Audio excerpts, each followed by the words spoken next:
What's up, folks? So if you look around me, it may look like I'm in the middle of nowhere. It may seem like there is no life around me. However, historically, there was a lot of things going on in the space where I'm at right now.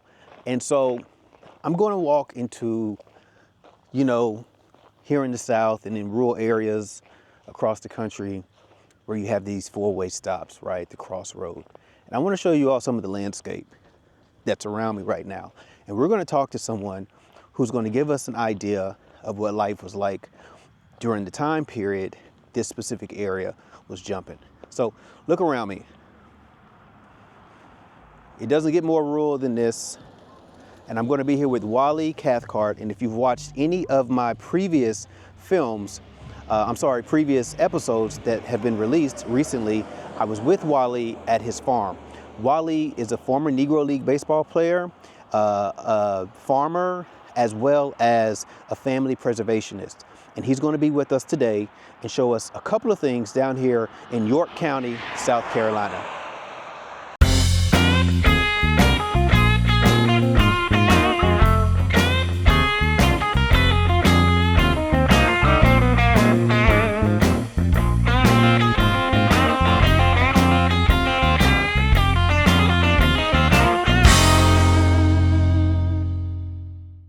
All right, folks, I'm here in the New Zion community at the Rosenwald School, and I got my good buddy with me. You all have seen him before, Brother Wali Cathcart.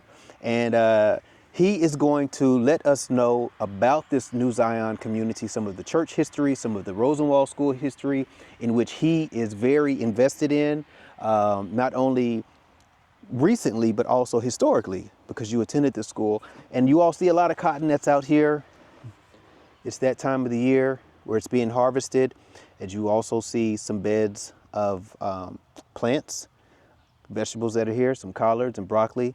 And Wali is also a farmer, formerly a Negro League baseball player, and he's gonna give us a rundown of everything. So I greatly appreciate you again, brother, for taking the time out and hanging out with me with History Before Us. If you don't mind, give us the rundown on this community.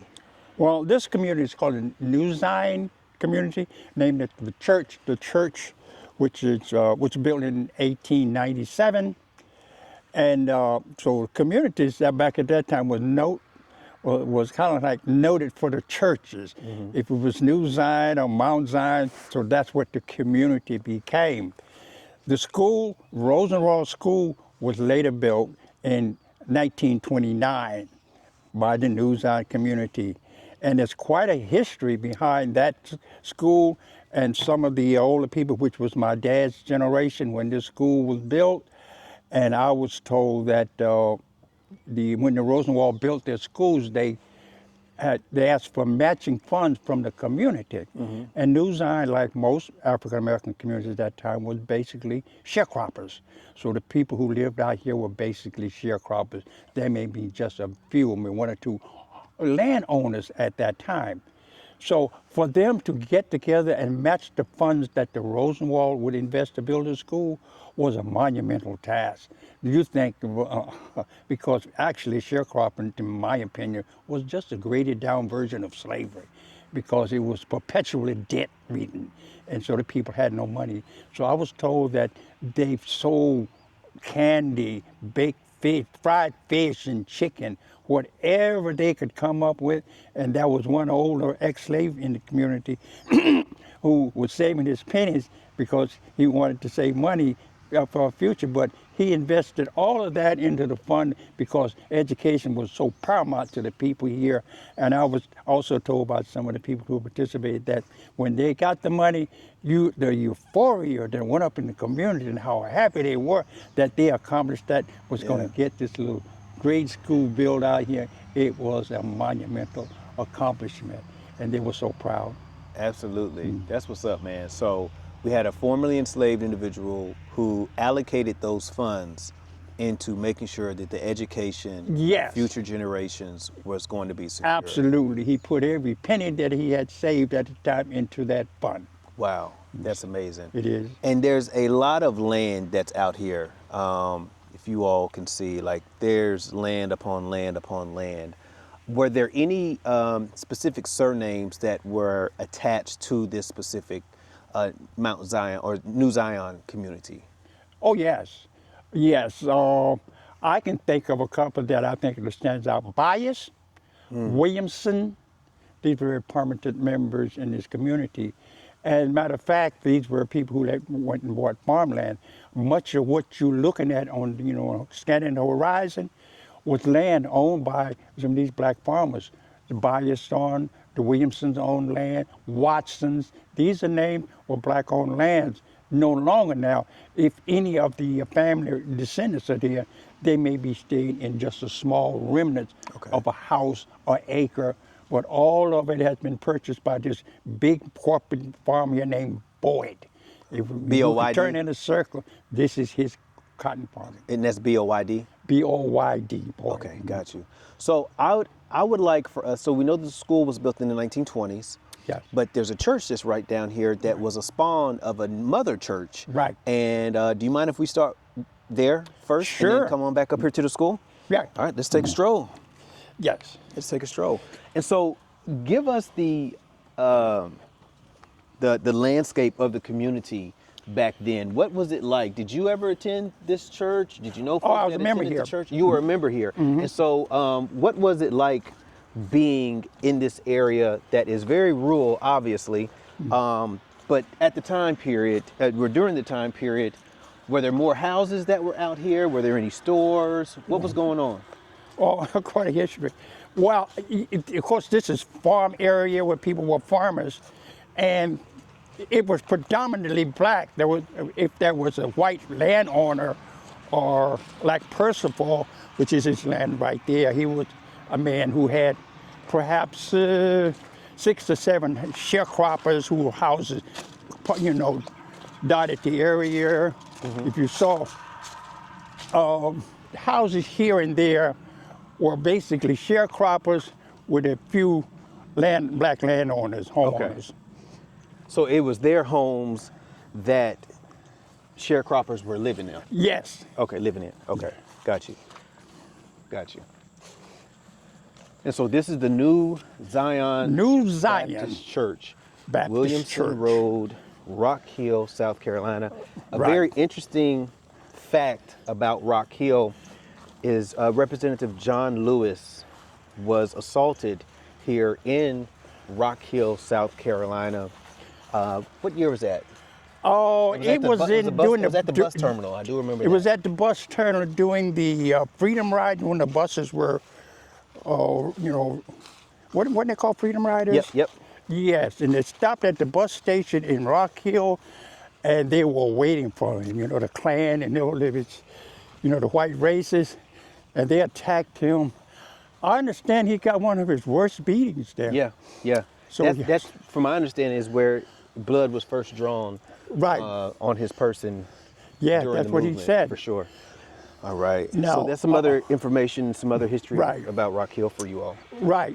We're now in the cemetery, and my ancestors and relatives all buried here. My mom and dad right there, brothers and sisters. My grandfather is up here, and grandmother, who connects me to Brattonsville, Fanny, she's buried here. Okay. And So you give a story about A huge story, Fanny Fanny. by yes. the sweat of their brow. By the sweat of our brow. brows. Fanny Crawford Cathcart is my connection to Brattonsville. She was born on Brattonsville. Her mother was born there, and she was enslaved. And it was 23 years old in 1865 when slavery was abolished. Yeah. And So so, Brattonsville for you all is a former plantation site Yes, that was yes. here, or that the home still stands here Yes. in York County, South Carolina. yeah, it is. I think it's almost national. What Brattonsville is so well known. Yes, it is. And it is. it is operating now as a museum, a tourist attraction. People travel from all over to visit. And we're going to take a peek at my grandfather and grandmother because I think this is significant. So you can see this is where the Cathcarts are buried.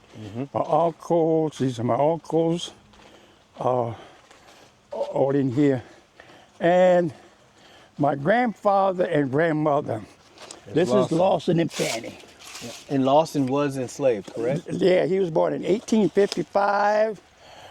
I was able to spend the first 14 years of my life with him, Wow. listening to stories about the Civil War that he actually experienced. And what were some of those stories? Because it's not often that you have individuals that are alive today that either can remember Can talk to that and can somebody who either talk was to someone who was who, formerly enslaved. And so Lawson was born in 1855, so that means he was roughly around 10 years he old. said he goes birth dates back there Sure.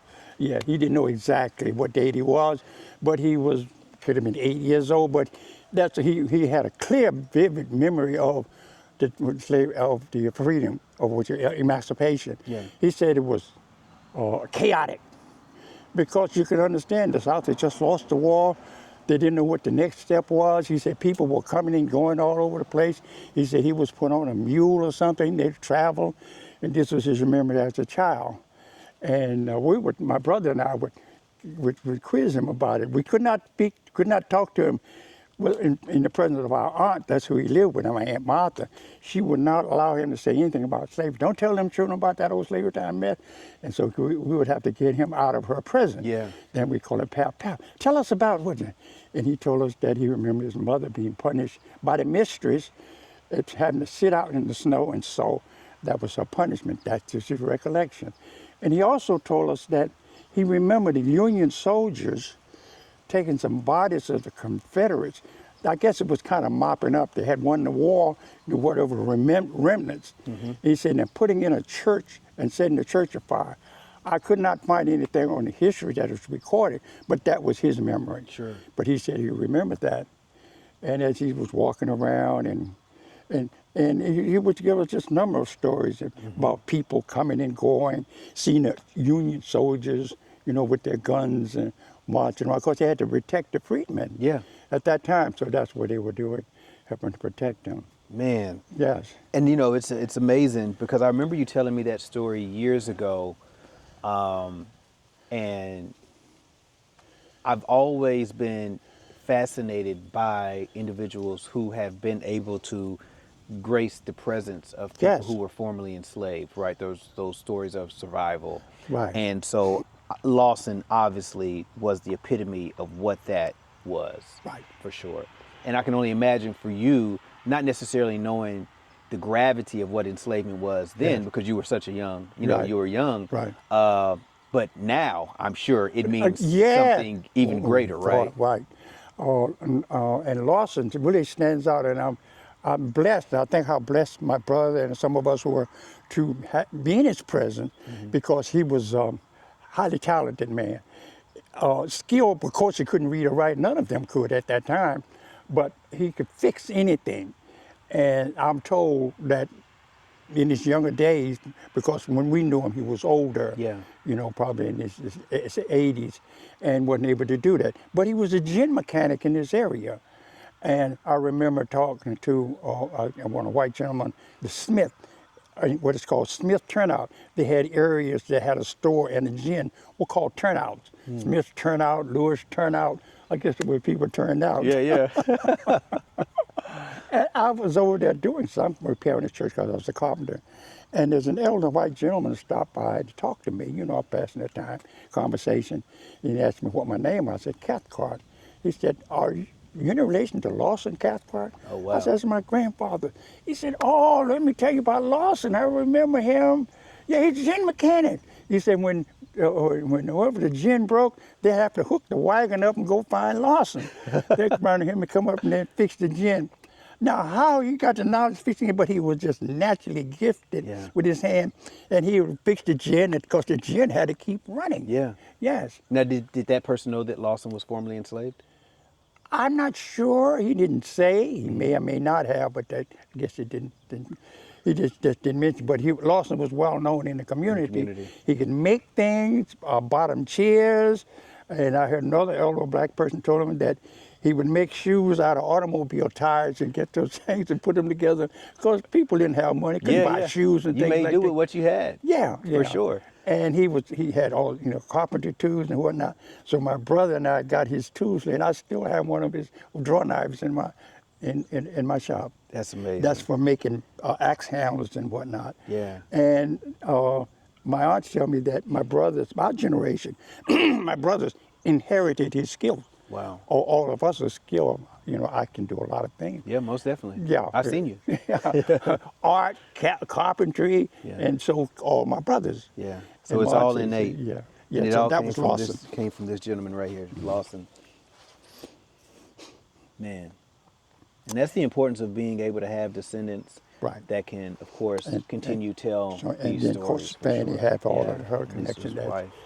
So the founders of this church, are they buried here too? The Williamsons, yes, they're all buried here. Okay. Oh, what? Now we have some headstones that are here Some that are headstones not. Yeah, that are not they. But So I these don't would know who denote they are. older Yeah. burials.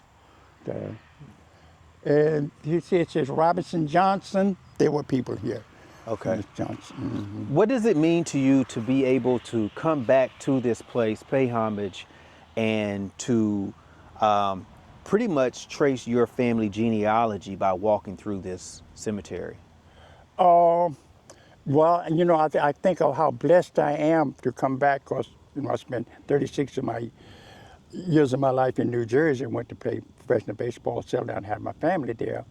But in 1992, I came back to my family's farm, and both my parents was still living. They're passed since then. It just means everything to me. It's a dream come true, and also to be able to work at the Carol Rosenwald School where I went. Yeah. In my wildest dreams, I never thought that that would happen. So I'm living a dream. Absolutely. So we're going to walk over here to the Okay. church. So this is the New Zion Church. This isn't the original church. This isn't original. Of course, it was framed before. Yeah. Most all churches are bricked up now, but during my childhood, it was just clapboard frame. Yeah. And do you think that, as it relates to the community, because this building was here, of course, before the school, Yes. did this also serve as an educational center as well? Well, yes. Matter of fact, this building had a hall across the street. They call it. It was a society hall. You know, most of the school had the society. I guess it was kind of an insurance. It wasn't much money for black people at the time, but I understand that it was still standing. It was falling down when we were going to school. But my dad went to school. You know, at they call it the hall, so it belonged to New Zion Church. Okay. It was part of their property. And it says right here, New Zion Baptist Church, founded in 1896 by C.D. McNeil. This is 18, I said 97, 96. Yeah. So, S. Rowell, T. Watson, Johnson, Williamson. Yeah, Greer was a pastor. Jennings. these are some of the people. Yeah. The Williamson, the very permanent name, Jerry Williamson, when the school was started. Duff Williamson, Johnson, some of the older people's not on there. I think they're more recent. But I think some of that would be inside if you went. Yeah, most definitely. This is New Zion. This is New Zion. And so down this way is just more rural More land rural. and okay. When I attended school here, I lived about a mile down this road on the left, Okay. just right down there. So you all used to walking live in the distance. community as And well. I tell that story to the kids in school that walking to school. I said, I had to walk Oh, a those mile. walking to which was school considered stories. close, huh? Absolutely, yeah. Yeah. And they said, walk to school. I said, a mile? I said, that was close. Many of my schoolmates live much further. We had to wait for kids to come from further down the road about another mile before we could walk to school together. Absolutely. The significance of this bell. Talk to me. Well, this bell would signify that something, if there was a funeral in the community, Oh. the bell would ring. Okay. Yeah, or some other significance. Bells were important. They were signal. It wasn't a dinner bell because the man who lived up here had the dinner bell with those buildings there. That was Percival. He had this bell like that when it was noontime, lunchtime, because that's when you stopped working when you heard the bell. And that was for the sharecroppers. Sharecroppers and people, and even when we were living down the road in Renton, we know Percival didn't sound it. It's time for dinner time. That was the dinner bell. Okay. And it was sung in the evening too. So bells Bells meant were a lot in the yeah, community, it meant a lot. for sure. It was a signal. I guess it's like the Native American smoke signals when when the bell rang, you knew it was something going on. Yeah, you knew what time it was, for sure. All right, so this is It- New Zion Church. Baptist Church. Yeah. What other denominations You have were A&E in the area? in this area, but not many. Oh, I can only know of one is in there, and that's Cedar Grove.